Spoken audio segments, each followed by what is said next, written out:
기구한 운명의 실타래가 풀리는 이 신비로운 이야기에 빠져들기 전 구독과 좋아요를 눌러주시면 앞으로 이어질 기나긴 여정에 큰 힘이 됩니다. 자, 그럼 안개 자욱한 깊은 산속, 운명이 교차하는 그 서늘하고도 신비로운 숲길로 발걸음을 옮겨보겠습니다.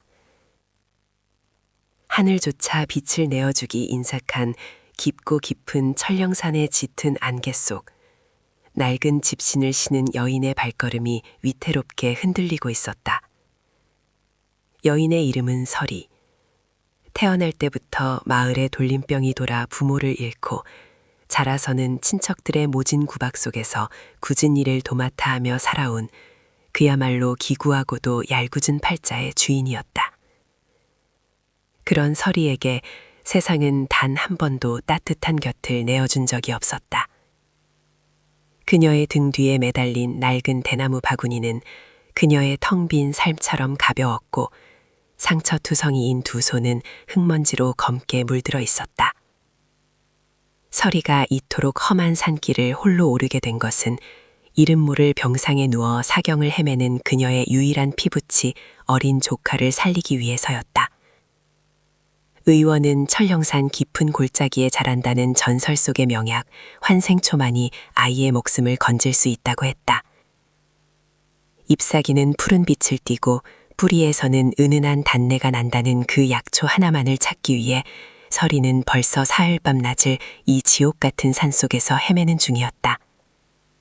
굶주림과 피로로 인해 시야가 흐려지고 환청이 귓가를 맴도는 듯했다.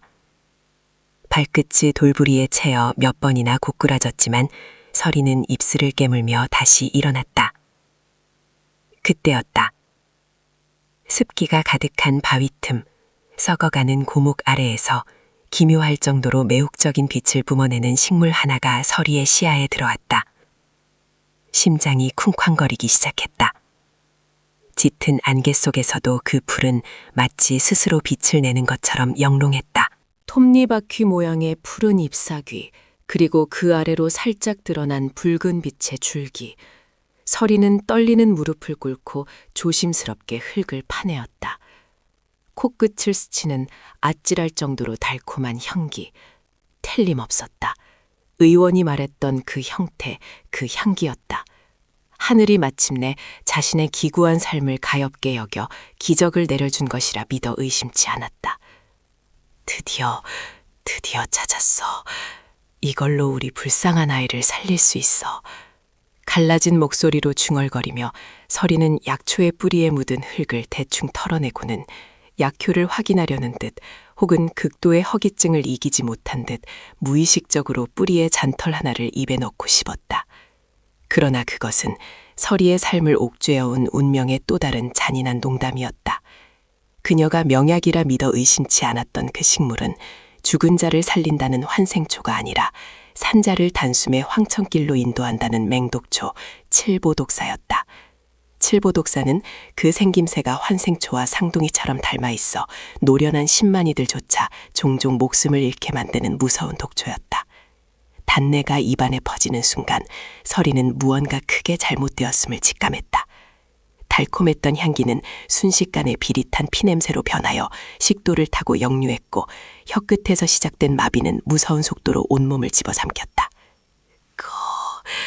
억눌린 비명과 함께 설이는 목을 부여잡고 쓰러졌다. 숨을 쉴 수가 없었다. 허파로 들어와야 할 공기 대신 뜨거운 불덩이가 가슴속에서 타오르는 듯했다. 시야가 붉게 물들더니 이내 칠흑 같은 어둠이 밀려왔다. 바닥에 내동댕이 쳐진 그녀의 낡은 대나무 바구니 안으로 독초가 대굴대굴 굴러들어갔다.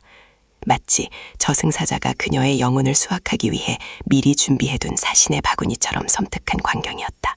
설이는 땅바닥을 긁으며 살기 위해 발버둥 쳤지만 사지에는 이미 돌덩이를 매단 듯 힘이 들어가지 않았다. 이렇게 끝나는 건가? 결국 내 팔자는 여기까지였던 걸까? 서서히 감겨오는 눈꺼풀 사이로 이승의 마지막 풍경인 듯 짙은 안개가 일렁였다. 뼛속까지 스며드는 한기에 온몸이 얼어붙어 가던 바로 그 찰나였다. 사각, 사각. 낙엽을 밟는 가벼운 발소리가 귓가를 울렸다. 죽음의 사자가 다가오는 소리라 생각하며 서리는 체념한 채 눈을 감으려 했다. 그런데 안개를 뚫고 나타난 실루엣은 거대한 낫을 든 사신의 모습이 아니었다. 그것은 무척이나 작고 어딘가 동글동글한 형체였다. 잣, 쯧쯧, 어리석은 인간 같으니. 명주를 늘리러 와서는 제 발로 사신의 바구니를 채우고 앉았구나. 아직 변성기도 지나지 않은 앳된 그러나 묘하게 노인의 억양이 섞인 목소리였다. 서리가 혼미한 성신을 다잡고 실론을 뜨자 그녀의 눈앞에는 믿을 수 없는 광경이 펼쳐져 있었다. 고작 8살이나 되었을까? 아직 젖살이 빠지지 않은 통통한 뺨을 가진 사내 아이가 팔짱을 낀 채 서리를 내려다보고 있었다. 아이는 몸에 맞지도 않는 헐렁한 자줏빛 도포를 걸치고 있었고 머리에는 삐뚤어진 정자관을 쓰고 있었다. 무엇보다 이질적인 것은 아이의 눈동자였다. 흑요석처럼 맑고 깊은 그 눈동자는 도저히 어린아이의 것이라 볼 수 없는 수백 년의 세월을 통달한 듯한 기묘한 위엄을 품고 있었다. 살려, 주. 입 밖으로 채 나오지 못한 서리의 애원이 허공에 흩어졌다.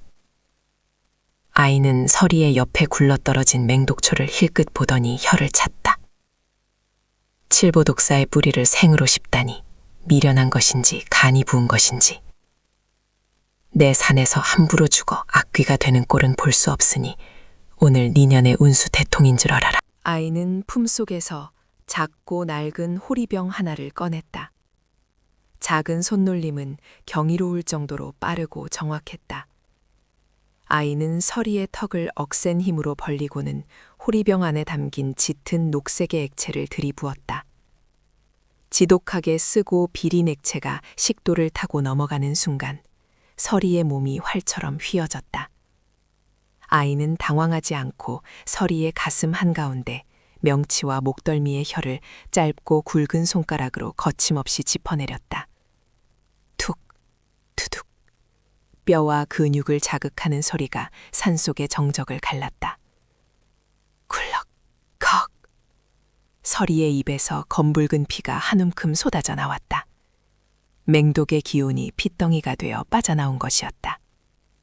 죽음의 문턱까지 넘어갔던 서리의 가슴이 다시 거칠게 위아래로 움직이며 생명의 숨결을 들이마시기 시작했다. 타는 듯한 고통이 서서히 가라앉고 몽롱했던 시야가 점차 선명해졌다. 가쁜 숨을 몰아쉬며 서리는 몸을 일으켰다. 온몸이 땀으로 흠뻑 젖어 있었지만 방금 전까지 그녀를 짓누르던 죽음의 그림자는 거짓말처럼 사라져 있었다. 서리는 멍한 눈으로 자신을 구해준 생명의 은인을 바라보았다. 아침 햇살이 짙은 안개를 가르고 아이의 등 뒤로 쏟아져 내리며 아이의 주위로 기묘한 후광이 비치는 듯했다. 너는 도대체? 서리는 떨리는 목소리로 물었다. 저렇게 어린아이가 이런 깊은 산속에 혼자 있을 리 만무했고 단숨에 맹독을 해독하는 신묘한 의술을 지녔을 리도 없었다. 문득 어릴 적 할머니가 해주시던 옛날 이야기가 뇌리를 스쳤다. 천령산 깊은 곳에는 산의 기운을 다스리는 신령이 살고 있는데 때로는 노인의 모습으로 때로는 어린아이의 모습으로 나타난다고 했다. 혹시 산신령님이십니까? 서리는 본능적으로 땅에 엎드리며 떨리는 목소리로 물었다. 기구한 팔자에 지쳐 이제는 헛것마저 본다고 생각하면서도 눈앞의 존재가 뿜어내는 압도적인 기운은 그녀를 저절로 굴복하게 만들었다.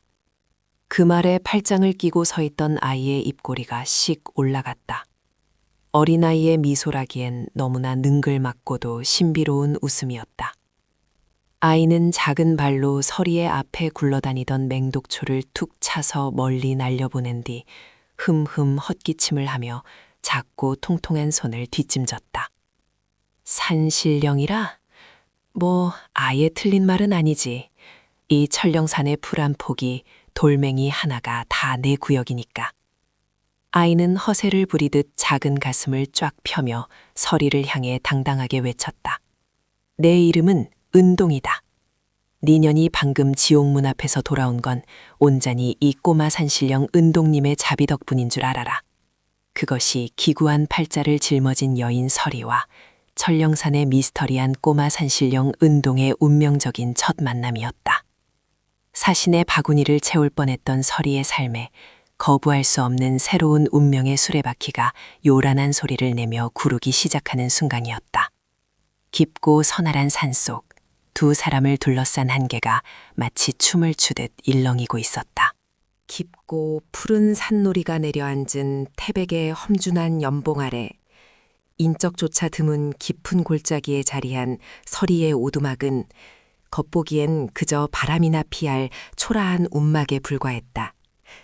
그러나 그 안으로 스며들면 코끝을 찌르는 알싸하고도 향긋한 약초내음이 묘한 온기를 품고 감돌았다. 아궁이에서 타오르는 참나무 장작의 타닥거리는 소리가 유일한 정막의 파수꾼인 그곳에서 세상의 상식으로는 도저히 이해할 수 없는 기묘하고도 경이로운 동거가 시작되고 있었다. 방 한가운데에는 흙바닥을 다져 만든 작은 화로가 놓여 있었고 그 너머로 이제 겨우 8살이나 되었을까 싶은 어린아이 은동이가 가부좌를 들고 앉아 있었다. 앳된 얼굴과 조망만한 손발은 영락없는 철부지 꼬마의 것이었으나 흔들리는 불빛에 반사되는 아이의 눈동자는 수십 년을 수련한 도인처럼 깊고 고요했다. 그 맞은편에는 산짐승처럼 거칠고 투박하게 살아온 서리가 커다란 덩치를 잔뜩 웅크린 채 숨소리조차 죽이며 아이의 입술만 뚫어져라 바라보고 있었다. 세상의 잣대로 보면 서리가 어른이고 은동이 보살핌을 받아야 할 어린아이였지만 이 좁은 오두막 안에서 두 사람의 처지는 완벽하게 역전되어 있었다. 은동은 스승이었고 서리는 제자였다. 그것도 세상에 단 하나뿐인 8살 훈장님의 비밀스러운 수업이 열리는 중이었다. 서리라, 눈으로 보지 말고 손끝의 감각과 코끝의 기운으로 읽어야 한다. 네가 지금 쥐고 있는 건 단순한 풀뿌리가 아니야. 은동의 목소리는 아직 변성기조차 거치지 않은 청명한 아이의 음성이었지만 그 안에 담긴 무게감은 태산과도 같았다. 서리는 침을 꿀꺽 삼키며 제 소뚜껑만한 손에 쥐어진 가늘고 검은 뿌리를 조심스레 매만졌다. 이것은 7.4보다 독한 독을 품고 있는 흑수근이다. 양지 바른 곳에서 자란 흑수근은 사람을 살리는 영약이 되지만 음기 가득한 바위 그늘에서 자란 것은 반 시즌 만에 피를 굳게 만드는 맹독이지.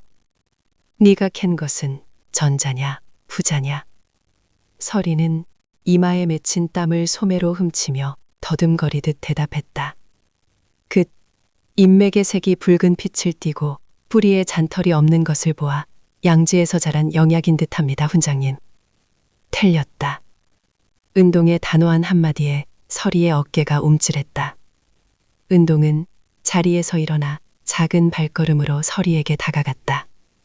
그리고는 서리의 거친 손에서 흑수근을 빼앗아 들고는 끄트머리를 살짝 꺾어 단면을 보여주었다. 겉모습은 볕을 받은 듯 붉으나 단면의 중심을 보아라. 푸른 심이 박혀있지. 이는 겉으로만 양지일 뿐 땅속 깊은 곳에 흐르는 수맥의 차가운 음기를 빨아먹고 자랐다는 증거다. 이대로 다려먹였다간 환자는 피를 토하며 죽게 된다. 약초를 다루는 자는 겉으로 드러난 빛깔에 속아서는 안 돼. 뿌리가 품고 있는 흙의 역사와 물의 기운을 통찰해야 한다. 알겠느냐? 명심하겠습니다, 훈장님. 소인이 또 어리석었습니다. 자신보다 머리통 3개는 더 큰 사내가 8살 아이 앞에서 고개를 조아리는 모습은 우스꽝스러울 법도 했지만 서리의 얼굴에는 한치의 가벼움도 없었다. 그는 은동이 전수하는 지식이 세상 그 어떤 의서에도 기록되지 않은 말 그대로 비전 중의 비전임을 본능적으로 알고 있었다. 평생을 버림받고 천대받으며 산속에서 약초나 캐어 연명하던 서리에게 약초의 근원적인 기운과 법제의 비밀을 알려주는 은동은 하늘이 내려준 구원자이자 유일한 빛이었다. 수업은 매일 밤낮을 가리지 않고 이어졌다.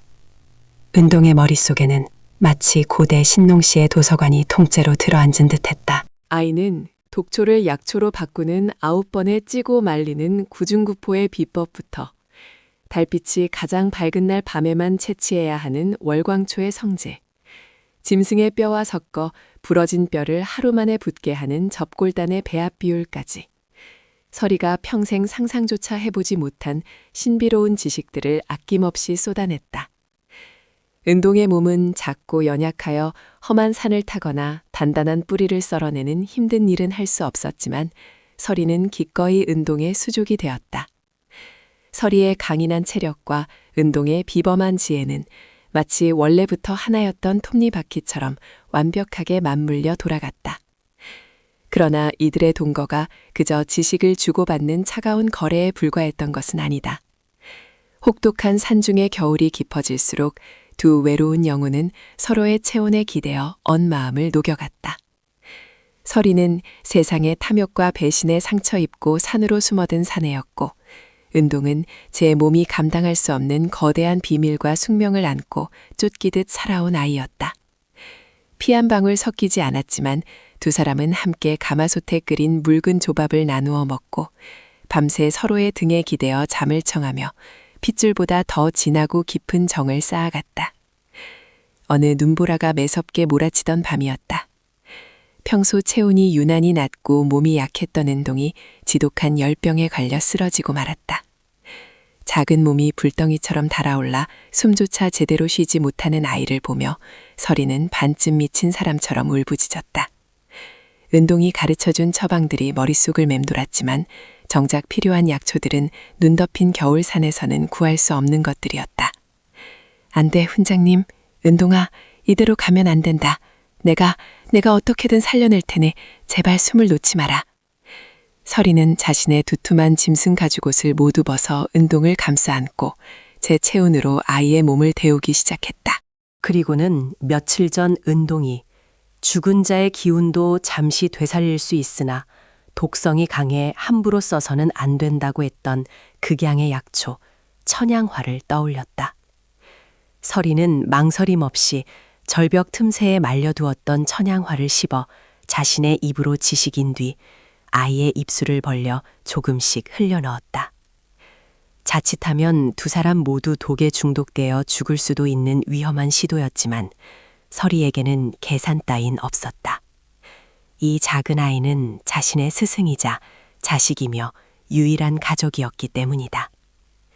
기적이 일어난 것은 동이틀 무렵이었다. 밤새 끓어오르던 은동의 열이 씻은 듯이 내렸고 파리했던 아이의 뺨에 옅은 혈색이 돌기 시작했다. 힘겹게 눈을 뜬 은동이 가장 먼저 본 것은 자신의 작은 손을 두 손으로 꽉 쥔 채 눈물 범벅이 되어 쓰러져 잠든 서리의 덥수룩한 얼굴이었다.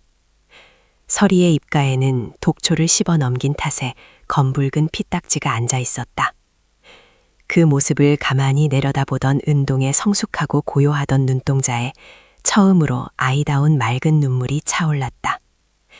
은동은 자신의 얼굴보다 큰 서리의 거친 손등 위로 조그만 뺨을 비비며 속삭였다. 바보 같은 사내, 내 목숨을 내놓을 뻔하지 않았느냐. 하지만 그 목소리엔 세상을 다 얻은 듯한 따뜻함이 묻어 있었다. 그날 이후 두 사람 사이의 벽은 완전히 허물어졌다. 가르침을 내리는 스승과 그것을 따르는 제자의 관계를 넘어 서로의 목숨을 쥐고 있는 절대적인 동반자가 된 것이다. 은동은 서리에게 단순히 지식만을 전수하지 않았다. 그는 서리에게 세상을 살아가는 이치, 사람의 마음을 읽는 법, 그리고 언젠가 다가올 거대한 위협에 맞설 수 있는 내면의 힘을 심어주었다. 겨울이 지나고 산마루에 옅은 아지랑이가 피어오르기 시작할 무렵 오두막 한쪽에는 지난 몇 달간 두 사람이 피땀을 이어 법제하고 갈무리에 둔 진귀한 약재들이 산처럼 쌓여 있었다. 어느 것 하나 세상에 나가면 천금과도 바꿀 수 없는 명약들이었다. 은동은 처마 끝에 매달려 녹아내리는 고드름을 바라보며 조용히 입을 열었다. 서리야, 짐을 꾸리거라. 장작을 패던 서리가 도끼를 멈추고 고개를 들었다. 은동의 눈빛은 산 너머 보이지 않는 아득한 세상을 향해 있었다. 산중의 평화는 여기까지다. 내가 전수한 비전의 의술은 이 좁은 오두막에서 썩히라고 임인 것이 아니야. 세상에는 이 약재들이 필요한 자들이 있고 우리가 반드시 만나야 할 인연들이 기다리고 있다. 또한 나를 쫓던 어둠의 그림자들도 이젠 눈이 녹아 길을 낼 테지. 앉아서 당할 수는 없다. 서리는 말없이 도끼를 내려놓고 은동의 곁으로 다가왔다. 그리고는 아이의 작은 어깨 위에 자신의 큰 손을 가만히 얹었다. 명심하십시오, 훈장님. 세상 천지 어디를 가시든 이 서리가 앞장설 것입니다. 훈장님의 지혜가 가리키는 곳에 제 두 주먹과 피가 있을 것이니 아무 걱정 마십시오. 8살 훈장님과 거구의 제자. 외로움과 상처로 얼룩졌단 두 영혼은 이제 세상 그 어떤 무력보다 강한 유대로 묶여 있었다. 산중의 기거는 끝이 났지만 그것은 끝이 아니라 거대한 시작을 알리는 서막이었다. 산을 내려갈 준비를 마친 두 사람의 등 뒤로 따스한 봄볕이 쏟아져 내렸다. 그들이 짊어진 배낭 안에는 세상을 뒤흔들 비전의 영약들이 가득했고 그들의 가슴 속에는 서로를 향한 절대적인 믿음이 붉게 타오르고 있었다. 누구도 예상치 못한 기적 같은 동행의 발걸음이 마침내 세상을 향해 내디뎌지고 있었다. 닷새마다 열리는 읍성장터는 언제나처럼 사람들의 땀 냄새와 흙먼지 그리고 치열한 삶의 열기로 들끓고 있었다. 등짐을 진 보부상들의 젠걸음 사이로 국밥을 도렴하는 하얀 김이 피어올랐고 집신을 엮어파는 노인부터 비단 옷감을 펼쳐든 객주까지 장터는 거대한 생명체처럼 꿈틀거렸다. 스승의 심부름으로 약재를 구하러 내려온 은동은 한 손에 낡은 약초 바구니를 든 채 그 번잡한 인파 속을 걷고 있었다. 평범한 소년의 얼굴을 한 은동이었지만 오늘따라 그의 걸음걸이는 어딘가 위태로웠다. 아침부터 미간 사이가 뻐근하게 조여오더니 장터의 초입에 들어선 순간부터는 눈앞이 아득해지며 알 수 없는 열기가 안구 깊은 곳에서부터 끓어오르기 시작했기 때문이다. 은동은 골이 깨질 듯한 통증에 잠시 걸음을 멈추고 거친 숨을 몰아쉬며 두 눈을 질끈 감았다. 눈꺼풀 안쪽으로 번쩍이는 금빛 섬광이 수없이 교차했다. 마치 닫혀있던 미지의 문이 거친 쇳소리를 내며 열리는 듯한 감각이었다. 억눌린 신음과 함께 다시 눈을 번쩍 떴을 때 은동의 시야에 들어온 장터의 풍경은 이전과는 완전히 달라져 있었다. 사람들의 겉모습, 낡은 무명적 삶이나 주름진 피부 따위는 더 이상 중요하지 않았다. 은동의 흑요석 같던 눈동자 깊은 곳에 옅은 금빛 테두리가 어른거리기 시작함과 동시에 사람들의 몸을 감싸고 흐르는 생명력의 실타래, 즉 기의 흐름이 생생한 색채로 눈앞에 펼쳐진 것이다. 어떤 이의 몸에서는 맑고 푸른 강물 같은 기운이 막힘없이 흘렀고 어떤 이의 몸에서는 탁하고 끈적한 회색 안개 같은 기운이 특정 부위에 엉겨붙어 있었다. 이것이 바로 전설로만 구전되던 만물의 이치와 인체의 숨은 병증을 꿰뚫어 본다는 신의 눈, 신안의 각성이었다. 은동은 믿을 수 없는 광경에 멍하니 서 있다가 이내 자신의 시선이 향한 곳을 보았다. 저판에 앉아 갓 캐낸 더덕을 다듬고 있는 촐로였다. 노인의 겉모습은 그저 허리가 굽은 늙은이일 뿐이었지만 은동의 신안에는 노인의 간장 부위에 시커먼 도끼가 또아리를 틀고 있는 것이 선명하게 보였다. 할아버지. 은동이 자신도 모르게 다가가 입을 열었다. 오른쪽 갈비뼈 아래가 뻐근하고 밤마다 식은땀을 흘리며 입에서 쓴 단내가 나시지요. 당장 뒷산의 지천으로 널린 헛개나무 장가지를 다려 드시지 않으면 달포를 넘기지 못하고 피를 토하며 쓰러지실 것입니다. 갑작스러운 소년의 말에 노인은 헛웃음을 쳤다. 하지만 이내 노인의 얼굴이 경악으로 물들었다. 은동이 묘사한 증상은 노인이 지난 몇 달간 누구에게도 말하지 못한 채 남몰래 앓고 있던 끔찍한 고통과 정확히 일치했기 때문이다. 노인이 뭐라 입을 떼기도 전에 장터 한복판에서 찢어질 듯한 비명소리가 터져나왔다. 사람 살려! 왕씨가 쓰러졌다! 은동이 고개를 돌리자 푸죽간 앞에서 칼을 휘두르던 거구의 백정 왕씨가 거품을 물고 쓰러져 발작을 일으키고 있었다. 장터 사람들은 혼비백산하여 밀러섰고 마침 장터를 지나던 읍내의 의원 하나가 황급히 달려와 왕씨의 맥을 짚었다. 찢찢, 더위에 기력이 쇠한 데다 화기가 머리로 뻗쳐 풍이 왔구나. 얼른 찬물을 퍼부어 열을 식히고 십선열을 따야 한다. 의원의 다급한 지시에 사람들이 물동이를 들고 달려왔다. 그러나 은동의 눈에 비친 진실은 전혀 달랐다. 신안을 통해 본 왕씨의 몸속 기류는 머리로 퍼친 것이 아니었다. 오히려 심장 부근의 굵은 헬맥에 날카로운 어혈이 돌덩이처럼 뭉쳐 핏기를 완전히 틀어막고 있었다. 찬물을 부어 혈관을 수축시키면 그 즉시 심장이 멎어버릴 절체절명의 위기였다. 안 됩니다. 물을 부으면 그 자리에서 숨을 거둘 것입니다. 은동이 군중을 뚫고 튀어나가며 소리쳤다. 어린 소년의 난입에 의원과 사람들은 어리둥절한 표정을 지었다. 네 이놈, 머리에 피도 안 마른 녀석이 어디 감히 의원의 처방에 토를 단단 말이냐. 의원이 호통을 쳤지만 은동은 들은 채도 하지 않았다. 은동의 시선은 오직 왕씨의 가슴 한가운데 시커멓게 요동치며 생명의 불씨를 꺼뜨리려 하는 그 사악한 어혈의 중심점에 고정되어 있었다. 은동은 품속에서 스승이 호신용으로 지니라며 주었던 낡은 은침통을 꺼냈다. 비키십시오. 사람을 살려야 합니다. 평소에 유약한 소년이라고는 믿기지 않는 묘하게 억눌리고 묵직한 음성이었다. 은동의 두 눈동자 속에 깃든 황금빛이 스산하게 타오르자 주변의 공기마저 무겁게 짓눌리는 듯했다. 의원조차 그 기백에 눌려 엉겁결에 뒷걸음질을 쳤다. 은동은 주저함이 없었다.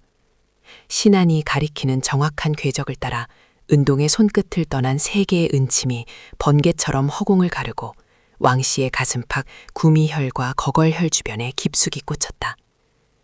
침끝을 통해 은동의 맑은 기운이 미세하게 파고 들어갔다. 일반적인 침술이 아니라 기의 흐름을 직접 타격하여 막힌 둑을 허물어버리는 신의 기수였다. 크악! 발작을 멈추고 뻣뻣하게 굳어가던 왕씨가 갑자기 상체를 벌떡 일으키더니 끈적하고 검붉은 핏덩어리를 한 움큼 토해냈다. 썩은 내가 진동하는 죽은 피였다. 피를 토해낸 왕씨는 언제 그랬냐는 듯 거친 숨을 내쉬며 초점 없던 눈에 생기를 되찾았다. 푸르스름하게 죽어가던 안색이 순식간에 붉은 홍조를 띠었다. 순간 시끄럽던 장터에 숨막히는 정적이 감돌았다. 숨이 끊어지기 직전이었던 거구를 단 3방의 침으로 살려낸 광경은 인간의 의수를 넘어선 기적이었다. 살았다! 왕씨가 살았어! 저 어린 놈이 죽어가는 사람을 살려냈어. 경악은 이내 열광적인 환호성으로 바뀌었다. 뒷걸음질 치던 의원은 털썩 주저앉아 벌벌 떨었고 왕씨의 아내는 은동의 바지춤을 붙잡고 눈물을 흘리며 연신 절을 해댔다. 그러나 이것은 기적의 서막에 불과했다. 장터의 소동은 바람을 타고 읍성 전체로 퍼져나갔고 얼마 지나지 않아 으리으리한 가마 하나가 사람들을 밀치며 장터 한가운데로 들어섰다. 읍성 최고 부호인 최객주였다. 가마문이 열리고 최객주가 품에 안고 나온 것은 뼈가 앙상하게 드러난 채 숨을 헐떡이는 10살 남짓한 외동아들이었다. 한양의 어위 출신 명의들조차 백약이 무효한 폐병이라며 장례를 준비하라 하였소. 제발 신의께서 강림하셨다기에 염치를 불구하고 달려왔으니 내 아들 좀 살려주시오. 천하를 호령하던 부호가 어린 은동의 발 앞에 무릎을 꿇고 통곡했다. 사람들은 숨을 죽인 채 은동을 바라보았다. 은동은 조용히 가마 곁으로 다가가 아이를 내려다보았다. 황금빛으로 일렁이는 신안이 아이의 몸속을 파고들었다. 의원들이 폐병이라 진단한 것은 무리가 아니었다. 아이의 폐 주변에는 검고 탁한 기운이 가득 차 숨을 짓누르고 있었다. 그러나 신안이 비춘 병의 근원은 폐가 아니었다. 은동의 시선이 아이의 복부 깊숙한 곳, 장의 끄트머리에 닿았다. 그곳에 아주 작지만 악독한 푸른색 도끼가 뿜어져 나와 기혈을 타고 폐로 역류하고 있었다. 폐병이 아닙니다. 은동의 확신에 찬 목소리가 장터에 울려 퍼졌다. 3년 전쯤 아이가 산놀이를 갔다가 익지 않은 야생 열매나 벌레가 갉아먹은 씨앗을 삼킨 적이 있지요. 그것이 장의 주름 사이에 박혀 썩어가며 도끼를 뿜어내고 그 도끼가 경락을 타고 폐를 말라붙게 한 것입니다. 폐를 다스리는 약을 아무리 먹여본들 밑빠진 독에 물 붓기일 뿐입니다. 최객주의 두 눈이 튀어나올 듯 커졌다. 맞소. 3년 전 가을 뒷산에서 도깨비바늘 열매를 잘못 주워 먹고 크게 배탈이 난 적이 있었소. 그 이후로 시름시름 앓기 시작했던 것이오. 은동은 더 지체하지 않았다. 그는 바구니에서 독성이 강해 평소에는 잘 쓰지 않는 파도와 몇 가지 약초를 꺼내 즉석에서 지식여 집을 낸 뒤 아이의 입을 벌려 억지로 밀어넣었다. 그리고는 신안으로 도끼의 위치를 정확히 가늠하며 아이의 배 위로 두 손을 겹쳐 올렸다. 조금 고통스러울 것이다. 견뎌내야 한다. 은동의 손바닥에서 뻗어나온 강렬한 기운이 아이의 복부를 깊숙이 압박했다. 도끼를 품은 이물질을 직접 밀어내는 무공에 가까운 안마술이었다. 아이의 몸이 활처럼 휘어지며 고통스러운 비명을 내질렀다. 최객주가 기겁하며 다가가려 했지만 사람들에 의해 제지당했다. 왜?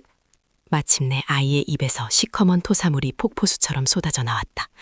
악취가 진동하는 토사물 한가운데에는 놀랍게도 돌처럼 단단하게 굳어버린 검은 씨앗 덩어리가 섞여 있었다. 그것이 빠져나오자마자 신안에 고이던 아이 몸속의 푸른 도끼가 씻은 듯이 흩어지기 시작했다.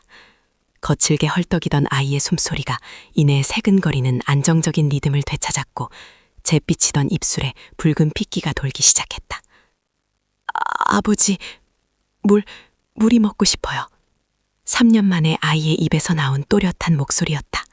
최객주는 짐승처럼 울부짖으며 아이를 끌어안았고 주변을 둘러싸고 있던 수백 명의 장터 사람들은 약속이나 한 듯 무릎을 꿇었다. 신이가 나셨다. 하늘이 내려주신 신이님 만세. 누군가의 외침을 시작으로 장터 전체가 떠나갈 듯한 함성에 휩싸였다. 평범한 약초꾼 소년이 하늘의 이치를 꿰뚫는 신안을 통해 진정한 의원으로 다시 태어나는 순간이었다. 은동은 자신을 향해 환호하는 수많은 사람들을 바라보며 눈가에 맴도는 뜨거운 열기가 결코 우연이 아님을 깨달았다. 하늘이 자신에게 이 눈을 허락한 것은 고통받는 자들의 숨겨진 눈물을 닦아주라는 엄중한 천명이었다. 서산 너머로 붉게 타오르는 석양이 장터를 물들이고 있었다. 그 장엄한 빛을 등진 채 서 있는 어린 신이의 모습은 고을 사람들의 뇌리에 영원히 지워지지 않을 전설의 시작으로 맹렬하게 새겨지고 있었다. 신안을 가진 아이, 은동의 통쾌하고도 장대한 활약상이 마침내 세상에 첫 발을 내디딘 것이다.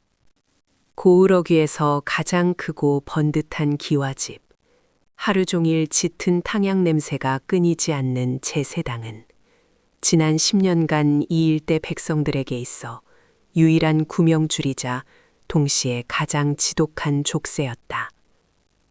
제세당의 주인 강 의원은 겉으로는 인자한 미소를 띠고 화려한 비단 두루마기를 걸친 채 의술을 베푸는 척했으나 그의 본성은 사람의 목숨을 담보로 금은 보화를 긁어 모으는 탐욕스러운 거머리와 다를 바 없었다.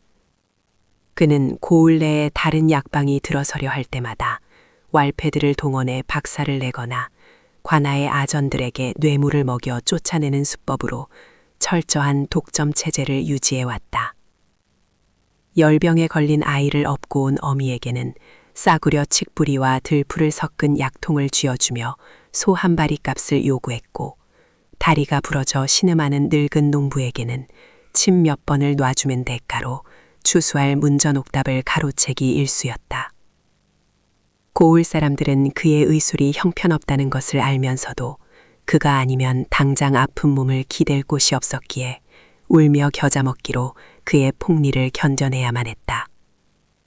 그러나 그 견고했던 강 의원의 아성에도 서서히 균열이 가기 시작했다. 바로 얼마 전 고을 변두리 허름한 초가집에 자리를 잡은 젊은 의원 은동 때문이었다. 처음에는 어디서 굴러먹다 온지 모를 풋내기라며 코웃음을 쳤던 강 의원이었으나 상황은 그의 예상과 전혀 다르게 흘러갔다. 은동은 병자의 행색을 가리지 않았고 약값을 낼 돈이 없는 이들에게는 산에서 직접 캐온 약초를 다려주며 삭슬 받지 않았다. 게다가 10년 묵은 체증이 내려가듯 은동의 손길을 거친 병자들은 씻은 듯이 병마를 털고 일어났다. 소문은 발 없는 말이 되어 순식간에 고을 전체로 퍼져나갔고 언제나 문전성시를 이루며 백성들의 고혈을 짜내던 제세당의 앞마당은 파리만 날리는 신세가 되고 말았다. 기름진 얼굴에 개기름이 흐르던 강 의원은 텅 빈 대기실을 보며 부채질을 하던 손을 멈췄다. 그의 작고 탁한 눈동자 속에 시퍼런 도끼가 서렸다. 명색이 10년을 군림해온 자신을 두고 감히 젖비린내 나는 애송이 녀석이 제 밥그릇을 빼앗는다는 사실을 결코 용납할 수 없었다. 어떻게든 그 건방진 놈의 길을 꺾고 고을에서 영영 쫓아내야만 자신의 부와 권력을 유지할 수 있었다. 강 의원은 헛기침을 크게 내뱉으며 제세당의 건장한 일꾼 넷을 대동하고 은동이 머무는 변두리 초가로 향했다. 그는 자신이 직접 행차하여 호통을 치면 그깟 젊은 놈 하나쯤은 겁을 먹고 바닥에 엎드려 살려달라 애원할 것이라 굳게 믿어 의심치 않았다. 은동의 약방 앞은 이른 아침부터 병을 고치러 온 사람들로 북적이고 있었다. 집신이 달아 맨발로 온 노인부터 기침을 달고 사는 어린아이까지 그들의 얼굴에는 제세당 앞에서는 볼 수 없었던 편안함과 희망이 서려 있었다. 강 의원은 그 광경을 보자마자 속에서 불길이 치솟는 것을 느꼈다. 그는 앞장서서 걷잡을 수 없는 분노를 담아 은동의 약방 살인문을 발로 걷어찼다. 요란한 파열음과 함께 문이 부서지며 흙먼지가 일었고 마당에 모여있던 사람들은 화들짝 놀라며 길을 내어주었다. 사람들의 눈빛에는 오랫동안 학습된 강 의원에 대한 두려움이 깃들어 있었다. 이놈, 어디서 근본도 없는 돌팔이 녀석이 굴러들어와 감히 신성한 의수를 더럽히고 백성들을 현혹한단 말이냐. 강 의원의 쩌렁쩌렁한 호통이 마당을 울렸다. 그는 위풍당당하게 걸음을 옮겨 마루에 걸터앉아 진맥을 보고 있는 은동을 향해 손가락질을 했다. 당장이라도 멱살을 잡고 끌어낼 기세였다. 그러나 은동은 놀라기는커녕 눈썹 하나 까딱하지 않았다. 그는 제 앞에 앉은 노파여 맥을 끝까지 짚은 뒤 정성스레 침을 놓아주고 나서야 천천히 고개를 돌려 강 의원을 바라보았다. 그 고요하고도 깊은 눈빛은 흡사 얕은 개울물을 내려다보는 거대한 태산과도 같았다. 은동의 그 차분한 태도는 오히려 강 의원의 화를 더욱 부추겼다. 내 이놈, 내 말이 들리지 않느냐? 의서의 기본도 모르는 놈이 독초와 약초도 구분하지 못하고 사람들에게 함부로 약을 지어 먹이니 내 놈이 진정 사람을 죽이는 살인귀가 아니면 무엇이냐? 관아에 고발하여 당장 내 놈의 목에 칼을 씌우기 전에 당장 이 고을을 떠나거라! 강 의원은 침을 튀기며 억지를 부렸다. 뒤에선 일꾼들도 험악한 표정으로 주먹을 쥐어 보이며 위협을 가했다. 마당에 모인 사람들은 혹여나 불똥이 튈까 숨을 죽였고 몇몇은 은동이 다칠까 염려하여 안절부절 못했다.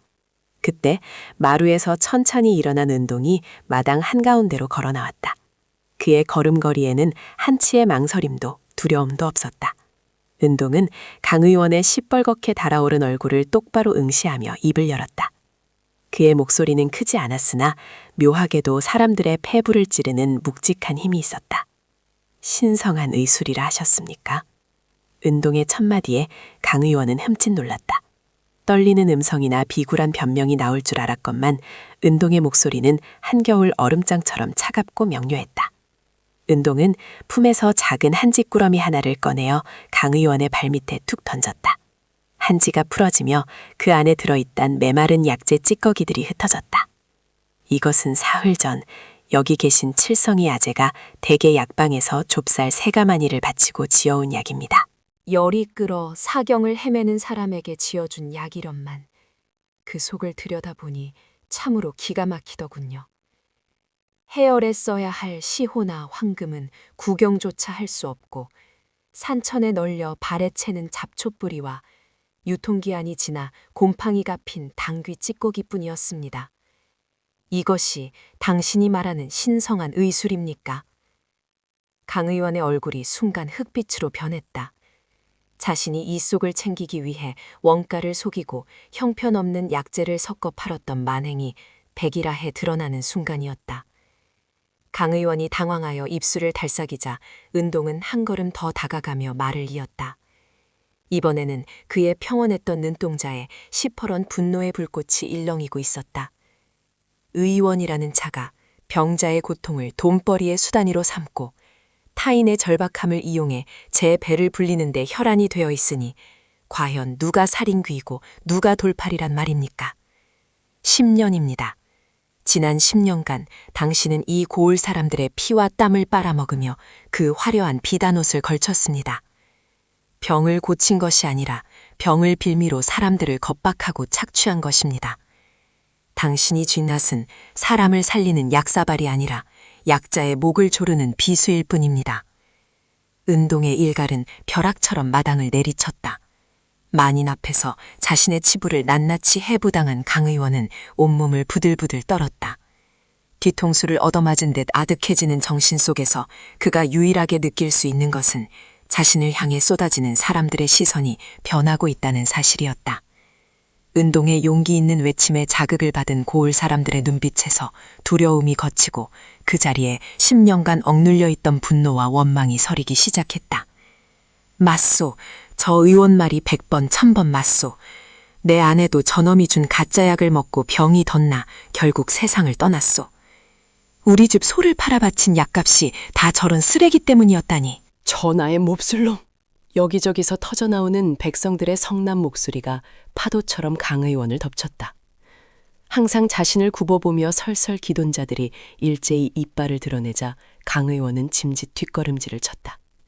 기세등등했던 일꾼들조차 군중의 분노 앞에서는 어찌할 바를 모르고 눈치만 살필 뿐이었다. 은동은 여전히 꼿꼿한 자세로 강 의원을 내려다보며 쐐기를 박듯 말했다. 더 이상 이 고을에서 당신의 그 얄팍한 사기극은 통하지 않을 것입니다. 부끄러움을 안다면 당장 스스로 의원의 간판을 내리고 사람들에게 석고대주하십시오. 그것만이 당신이 지은 무거운 죄업을 조금이나마 덜어내는 길일 것입니다. 완벽한 패배였다. 일평생 허세와 협박으로 살아온 강 의원에게 있어 수십 명의 백성들과 젊은 의원 앞에서 당한 이 참담한 굴욕은 뼈를 깎는 듯한 고통이었다. 사람들의 손가락질과 야유가 쏟아지는 가운데 강 의원은 더 이상 그 자리에 버티고 서 있을 재간이 없었다. 그는 붉게 달아오른 얼굴을 푹 숙인 채 도망치듯 쫓겨나며 은동의 약방을 빠져나왔다. 등 뒤로 들려오는 승리감에 찬 백성들의 환호성은 그의 고막을 찢어놓는 것 같았다. 제세당으로 돌아가는 길, 강 의원의 발걸음은 비틀거렸지만 그의 마음속에는 지옥불 같은 악의가 싹트고 있었다. 수치심은 곧 끔찍한 징후로 돌변했다. 그는 피가 나도록 주먹을 꽉 쥐며 뒤를 돌아보았다. 저 멀리 보이는 은동의 초가집을 향한 그의 눈빛은 이미 인간의 것이 아니었다. 두고 보자. 내 놈이 감히 내 10년 공든 탑을 무너뜨려 내가 진 모든 재물과 권맥을 동원해서라도 기어코 내 놈을 땅에서 가장 비참한 꼴로 찢어 죽이고 말 것이다. 탐욕이 무너진 자리에 남은 것은 오직 핏빛 복수심 뿐이었다. 스스로의 잘못을 뉘우치기는커녕 제 배를 불리던 철옹성의 흠집을 낸 은동을 향해 도끼를 품은 돌팔이 의원 강씨. 그가 품은 앙심의 그림자는 머지않아 고을 전체를 뒤흔들 거대한 위기의 서막을 조용히 그러나 매우 치명적으로 알리고 있었다. 교교한 달빛이 창호지 문틈을 넘어와 차가운 마루 위에 부서져 내렸다. 인적조차 끊긴 깊은 산속의 배과. 바람이 문풍지를 흔들며 지나갈 때마다 오래된 기둥이 스산한 울음을 토해내는 밤이었다. 칠흑 같은 어둠 속에서 유일하게 빛을 허락받은 방 한가운데 은동이 미동도 없이 앉아 있었다. 그의 좁은 어깨는 달빛의 무게마저 버거운 듯 미세하게 떨리고 있었고 굳게 담은 입술 사이로는 차마 뱉어내지 못한 짐승의 신음 같은 숨결이 새어나왔다. 달빛은 무심하게도 은동의 창백한 뺨을 타고 흐르는 투명한 액체를 선명하게 비추고 있었다. 그것은 오랫동안 메말라 있던 결코 흘려서는 안 된다고 스스로를 다그치며 가슴 깊은 곳에 억눌러 왔던 눈물이었다. 은동의 거친 두 손은 오래된 명주천으로 겹겹이 쌓인 무언가를 소중히 품고 있었다. 천의 겉면에는 거무튀튀하게 말라붙은 핏자국이 얼룩져 있어 그것이 품고 있는 사연이 결코 평탄치 않음을 암시했다. 천천히 아주 조심스러운 손길로 매듭을 푸는 은동의 손가락 끝이 파르르 떨렸다. 마침내 낡은 천이 벗겨지고 모습을 드러낸 것은 절반쯤 불에 타다 남은 낡은 서책 한 권이었다. 종이의 가장자리는 검게 그을려 바스러지고 있었으나 온전하게 남은 가죽 표지 위에는 은동의 아버지가 생전에 즐겨 쓰던 특유의 빌체로 알 수 없는 기호들이 새겨져 있었다. 사람들은 아버지를 미치광이라 불렀습니다. 은동의 목소리는 오랜 시간 사용하지 않은 낡은 악기처럼 갈라지고 탁했다. 허공을 맴돌던 그의 목소리가 차가운 밤 공기를 가르며 고요한 방안을 채우기 시작했다.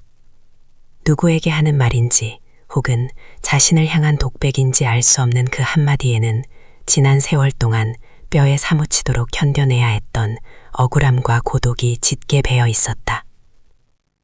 관아의 곡식을 빼돌려 사리사욕을 채우고 끝내 죄가 발각될 것이 두려워 스스로 목숨을 끊은 파렴치한 도적. 그것이 세상이 기억하는 내 아버지의 마지막 모습이었습니다. 아버지가 목을 매단 채 발견되던 날, 마을 사람들은 그 시신을 향해 돌을 던졌고 침을 뱉었습니다. 평생을 꿋꿋하고 청렴하게 살아온 그분의 삶은 하룻밤 사이에 가장 추악한 죄인의 것으로 전락해버렸지요. 은동의 눈에서 다시금 굵은 눈물방울이 툭 떨어져 무릎 위를 적셨다. 그의 기억은 10년 전 비극이 시작되던 그 끔찍한 밤으로 거슬러 올라가고 있었다. 아버지는 마을의 회계를 담당하던 말단 아전이었다. 비록 녹봉은 적어 늘 끼니를 걱정해야 하는 처지였지만 아버지는 단 한 번도 남의 것에 눈독을 들이거나 부정한 재물을 탐한 적이 없었다. 밤낮 없이 장부를 들여다보며 단 한 홉의 곡식이라도 백성들에게 공평하게 돌아가도록 애쓰던 먹물 냄새가 유난히 짙게 배어있던 다정한 사람이었다. 그런 아버지가 어느 날부터인가 밤마다 문을 걸어 잠그고 식은땀을 흘리며 새로운 장부를 작성하기 시작했다. 누군가에게 쫓기는 사람처럼 불안한 눈빛을 하던 아버지는 어린 은동의 머리를 쓰다듬으며 알 수 없는 말을 남겼었다. 진실은 때로 목숨보다 무거워 스스로를 짓누르지만 결코 어둠 속에 영원히 묻힐 수는 없는 법이다. 그날 밤 검은 복면을 쓴 자들이 집으로 들이닥쳤습니다. 은동의 숨소리가 거칠어졌다. 눈앞에 그날의 참상이 다시금 펼쳐지는 듯 그의 동공이 공포와 분노로 흔들렸다. 아버지는 미리 짐작이라도 한 듯 저를 마루 밑 빈 공간에 숨기셨습니다. 숨소리조차 내지 말라고, 무슨 일이 있어도 눈을 감고 귀를 막으라고 신신당부하셨지요. 마루 틈새로 새어들어오던 희미한 달빛. 딱 오늘 같은 달빛 아래서 저는 아버지가 그들의 칼날에 어떻게 난도질 당하는지 두 눈으로 똑똑히 보았습니다. 은동은 주먹을 꽉 쥐었다. 손톱이 손바닥을 파고들어 핏방울이 맺혔지만 그는 고통조차 느끼지 못하는 듯했다. 복면을 쓴 자들은 아버지를 무참히 고문했다. 무언가를 내놓으라는 거친 협박과 둔탁한 파열음이 밤새도록 이어졌다. 그러나 아버지는 피를 토하면서도 끝내 입을 열지 않았다. 불에 타담한 페이지들 사이로 빽빽하게 적힌 글씨들이 달빛을 받아 기괴하게 일렁였다. 아버지는 우연히 관아의 비밀 장부를 발견하셨던 겁니다. 마을에 퍼졌던 원인 모를 역병, 그리고 그로 인해 죽어간 수백 명의 백성들. 그것은 결코 하늘이 내린 재앙이 아니었습니다. 은동의 입에서 흘러나오는 진실은 너무도 참혹하여 듣는 이가 없었음에도 방 안의 공기마저 얼어붙게 만들었다. 관찰사와 돈의 최고 권력자들이 결탁하여 벌인 짓이었습니다. 그들은 마을 뒷산에 묻혀있는 거대한 금맥을 차지하기 위해 백성들이 마시는 우물에 서서히 독을 풀었습니다. 사람들이 시름시름 앓다 죽어가자 이를 역병이라 속이고 마을을 폐쇄한 뒤 생존자들마저 무참히 도륙하거나 쫓아냈습니다. 그리고는 구휼미를 핑계로 조정에서 막대한 자금을 받아내어 그 돈으로 사병을 기르고 뒤로는 은밀히 금을 캐내어 이웃나라에 팔아넘겨 영모의 자금을 모으고 있었던 것입니다. 은동의 오열이 빈 방을 울렸다. 그것은 억울하게 죽어간 아버지에 대한 슬픔이자 독이 든 물을 마시고 피를 토하며 죽어간 죄 없는 마을 사람들에 대한 애통함이었다. 탐욕의 눈이 먼 권력자들의 발밑에서 개미처럼 짓밟힌 민초들의 비명소리가 이 낡은 장부 한 권에 고스란히 담겨 있었다. 아버지는 이 거대한 악의 사슬을 끊어내기 위해 밤마다 숨죽여 진짜 장부를 복사하고 증거를 모았던 것이다. 자신이 죽을 것을 알면서도 누군가는 이 참혹한 진실을 세상에 알려야 한다는 사명감 하나로 홀로 고독한 싸움을 벌였던 것이다. 아버지는 은동이 목이 메어 잠시 말을 잇지 못했다. 그는 서책의 마지막 장을 폈다. 거기에는 아버지의 필체가 아닌 급하게 휘갈겨 쓴 핏자국이 선명했다. 내 아들 은동아, 살아남거라. 살아서 이 어둠을 걷어내다오. 그것은 아버지가 마루 밑으로 숨어드는 아들에게 마지막으로 남긴 절규이자 유언이었다. 은동은 서책의 얼굴을 묻고 짐승처럼 울부짖었다. 달빛 아래 흐르는 그의 눈물은 종이 위로 뚝뚝 떨어져 아버지의 핏자국 위로 번져갔다. 10년 동안 가슴속에 응어리졌던 원망과 그리움, 그리고 이제야 모든 것을 알게 된 자책감이 한꺼번에 터져나왔다. 왜 아버지가 자신에게 그토록 차갑게 대하며 거리를 두려 했는지, 왜 그날 밤 자신을 쳐다보던 아버지의 눈빛이 그토록 슬프고도 결연했는지 이제야 완벽하게 이해할 수 있었다. 아버지는 이 거대한 음모로부터 아들을 지키기 위해 기꺼이 자신의 목숨을 던졌고 오명을 뒤집어 쓰는 것조차 두려워하지 않았던 것이다. 얼마나 시간이 흘렀을까? 폐가를 뒤흔들던 은동의 오열이 서서히 잦아들었다. 구름에 가려졌던 달이 다시 모습을 드러내며 은동의 얼굴을 창백하리만치 차갑게 비추었다. 젖은 서책을 조심스레 품속에 갈무리하며 일어나는 그의 몸놀림은 이전과는 달랐다.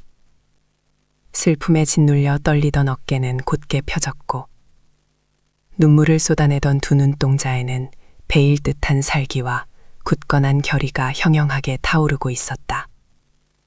기다리십시오, 아버지. 당신의 죽음이 헛되지 않도록. 당신이 묻혀야 했던 그 끔찍한 비극의 무덤을 제가 파헤치겠습니다. 그들의 화려한 관복 아래 숨겨진 추악한 민낯을 백일하에 드러내고 독을 마시고 죽어간 원혼들의 피울음을 그들의 목덜미에 돌려줄 것입니다. 은동은 마루 한 구석에 숨겨두었던 낡은 검을 집어들었다. 검집을 빠져나온 시퍼런 칼날이 달빛을 받아 서늘한 빛을 뿜어냈다. 묻혀진 비극은 이제 끝났다. 은동이 품은 진실은 한 자루의 날카로운 비수가 되어 조선 제1의 권력자들을 향한 거대한 복수의 서막을 열고 있었다. 어느새 바람이 잦아들고 산속의 밤은 폭풍 전야처럼 기괴한 고요 속으로 가라앉고 있었다. 달빛 아래 홀로 선 은동의 그림자가 길게 늘어져 방 안의 어둠을 집어삼킬 듯 짙어졌다. 이제 눈물은 말랐다. 오직 피로써 갚아야 할 잔혹한 진실만이 그의 심장을 뜨겁게 달구며 다가올 핏바람을 예고하고 있었다. 희미하게 흔들리는 호롱불 아래 낡고 바른 양피지 한 장이 놓여 있었다. 서리의 시선이 그 위에 적힌 먹물 자국을 따라갈 때마다 그녀의 가늘고 긴 손가락은 통제할 수 없는 미세한 떨림을 만들어냈다. 그것은 단순한 두려움이 아니었다. 뼛속 깊은 곳에서부터 끓어오르는 차갑고도 맹렬한 분노의 진동이었다. 양피지 끝자락에 찍힌 검은 호랑이 문양. 그것은 의심할 여지 없는 강씨 일가의 가문 인장이었다. 수년 동안 강호의 어둠 속에서 거대한 거미줄을 치고 무고한 이들의 피를 빨아먹으며 세력을 키워온 비열한 흑막. 그들의 탐욕스러운 마수가 은동의 아버지, 그 올곧고 다정했던 사내의 목숨을 앗아간 진짜 이유였음이 마침내 백일하에 드러난 것이다. 서리는 눈을 감았다. 은동의 아버지가 마지막 숨을 헐떡이며 피 묻은 손으로 자신의 옷자락을 부여잡던 그 처참했던 밤의 기억이 마치 방금 일어난 일처럼 생생하게 망막에 맺혔다. 단순한 산적대의 습격인 줄만 알았다. 운이 나빠 우연히 휘말린 참극인 줄로만 여겼다. 그러나 진실은 그토록 잔혹하고 교묘했다. 강씨 일가는 은동의 가문이 대대로 수호해온 가문의 비밀 영지와 그곳에 잠든 기운을 강탈하기 위해 치밀하게 함정을 파고 배신자를 매수하여 가장 잔인한 방식으로 그를 도륙했던 것이다. 그들은 겉으로는 선량한 유지 행세를 하며 뒤로는 암살자들을 부려 은동의 아버지를 고립시켰고 끝내 그 충직한 가장의 등에 독이 발린 칼을 꽂았다. 방 한 구석, 낡은 이불을 덮고 세상 모른 채 새근새근 잠들어 있는 작은 형체를 향해 서리가 천천히 고개를 돌렸다.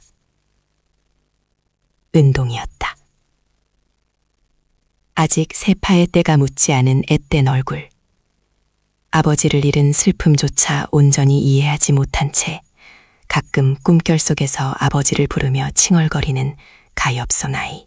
서리는 소리 없이 다가가 아이의 이마로 흘러내린 머리카락을 조심스럽게 쓸어넘겼다. 손끝에 닿는 아이의 체온은 너무도 따뜻하고 여려서 자신이 짊어져야 할 이 차갑고 거친 세상의 무게와 극명한 대비를 이루었다. 내가 지켜줄게. 서리의 입술 사이로 새어나온 음성은 바람소리보다 작았지만 그 안에 담긴 결의는 천근의 쇳덩이보다 무거웠다. 그동안 그녀는 은동을 데리고 오직 살아남기 위해 도망치는 것에만 급급했다. 강씨 일가의 추악한 진실을 모른 채 그저 쫓아오는 정체불명의 추격자들을 피해 어둠 속을 전전하며 숨죽여 살아왔다. 그러나 이제 모든 퍼즐 조각이 맞춰졌다. 도망치는 것만으로는 결코 이 아이의 내일을 보장할 수 없었다. 강씨 일가가 강호에 군림하고 있는 한, 그들의 탐욕이 은동의 혈통을 쫓는 한, 세상 그 어디에도 이 아이가 편히 숨쉴 수 있는 안전한 도피처는 존재하지 않았다. 살기 위해서는, 아니, 이 아이가 아버지를 죽인 자들의 그림자에서 벗어나 온전한 자신의 삶을 살아가게 하려면 그 거대한 흑막의 심장부에 칼을 꽂아 넣어야만 했다. 서리는 자리에서 일어났다. 그녀의 눈빛은 이제 방황하는 도망자의 것이 아니었다. 모든 것을 걸고 사지를 향해 나아가는, 죽음조차 두려워하지 않는 수호자의 눈빛으로 변해 있었다. 그녀는 방구석에 세워두었던 자신의 검을 집어들었다. 오랫동안 피를 묻히지 않으려 천으로 꽁꽁 싸매두었던 낡은 검집을 천천히 풀어냈다. 사르륵, 거친 천이 벗겨지며 드러난 시퍼런 칼날 위로 호롱불의 빛이 서늘하게 반사되었다. 서리는 품에서 숫돌을 꺼내어 조용히 그러나 단호하게 날을 세우기 시작했다. 사각, 사각. 적막한 방안을 채우는 숫돌과 쇠의 마찰음은 마치 강씨 일가를 향해 부르는 서늘한 진혼곡의 전주와도 같았다. 칼을 가는 내내 서리의 머릿속에는 앞으로 마주해야 할 험난한 여정이 파노라마처럼 스쳐 지나갔다. 강씨 일가의 본거지는 난공불락의 요새와도 같았고 그들을 호위하는 수많은 절정 고수들은 그녀 혼자의 힘으로는 감당하기 벅찬 상대들일 것이다. 수십, 수백 번의 죽을 고비를 넘겨야 할지도 모른다. 자신의 살이 찢기고 뼈가 부러지는 고통을 겪어야 할 것이다. 그러나 서리는 두렵지 않았다. 자신의 목숨은 이미 그날 밤 은동의 아버지가 피투성이가 된 채 아이를 부탁하며 숨을 거두었을 때 한번 끝난 것이나 다름없었다. 지금 그녀의 심장을 뛰게 하는 것은 오직 복수와 수호라는 두 개의 불꽃뿐이었다. 날이 밝아오기 전 가장 어두운 새벽의 장막이 세상을 덮고 있을 때 서리는 채비를 마쳤다. 그녀는 아이가 깨지 않도록 두꺼운 짐승 가죽으로 은동을 단단히 담싸 업었다. 등에 업힌 아이의 규칙적인 숨결이 서리의 목덜미를 간지럽혔다. 그 따스한 감촉은 서리에게 있어 어떤 훌륭한 갑옷보다도 강력한 방어막이자 절대 물러서지 않겠다는 서약의 징표였다. 서리는 마지막으로 은동의 아버지가 남긴 은장도를 아이의 품속 깊은 곳에 찔러 넣어 주었다. 그것은 언젠가 아이 스스로 진실을 마주하게 될 나를 위한 아버지의 유품이자 가문의 증표였다. 문풍지가 요란하게 떨리고 있었다. 밖에는 언제부터인가 굵은 빗방울이 후둑후둑 떨어지며 거센 빗바람을 몰고 올 준비를 하고 있었다. 하늘조차 이 장엄하고도 처절한 출정을 예견한 듯 무겁고 검은 먹구름을 잔뜩 머금고 포효할 준비를 마친 상태였다. 서리는 삐걱거리는 나무 문을 열고 거친 폭풍우가 몰아치기 시작하는 바깥 세상으로 첫 발을 내디뎠다. 뺨을 때리는 차가운 밤바람 속에서 그녀는 짙게 깔린 어둠 너머 강씨 일가가 있는 북쪽 하늘을 매섭게 응시했다. 핏바람이 불어올 것이다. 무고한 자들의 피로 쌓아 올린 강씨 일가의 아성은 한 여인의 처절한 복수심과 한 아이를 지키겠다는 숭고한 맹세 앞에서 처참히 무너져 내릴 것이다. 서리는 칼자루를 꽉 움켜쥐었다. 폭풍의 한가운데로 걸어 들어가는 그녀의 뒷모습은 칠흑 같은 어둠 속에서도 형형하게 빛나는 거대한 산맥처럼 흔들림이 없었다. 은동을 해치려는 자는 누구든 지옥의 문턱을 넘게 하리라. 진실을 묻으려는 자들의 목을 베어 그 피로 억울한 영혼들을 위로하리라. 피를 머금은 무거운 대지 위로 서리의 단단한 발걸음이 자국을 남기며 나아갔다. 세상을 기만하고 하늘을 가린 거대한 악의 무리를 향해 오직 한 자루의 검과 목숨을 건 맹세만을 품고 나아가는 두 사람의 대서사시가 마침내 그 서막을 올렸다. 다가오는 핏빛 폭풍의 징조 속에서 서리와 은동의 운명을 건 처절하고도 아름다운 여정이 시작되고 있었다. 저 멀리 구름 사이로 희미하게 동이 터오르며 빗줄기가 더욱 거세지는 가운데 험난한 세상에 맞서 진실과 정의를 되찾기 위해 나아가는 두 사람의 발걸음은 멈추지 않을 것입니다. 은동을 지키기 위한 서리의 장엄한 여정과 피바람 부는 복수의 서사시가 어떻게 전개될지 궁금하시다면 다음 이야기를 위해 구독과 좋아요를 부탁드립니다. 여러분의 작은 응원이 이 험난한 길을 걷는 두 사람에게 가장 큰 힘이 됩니다.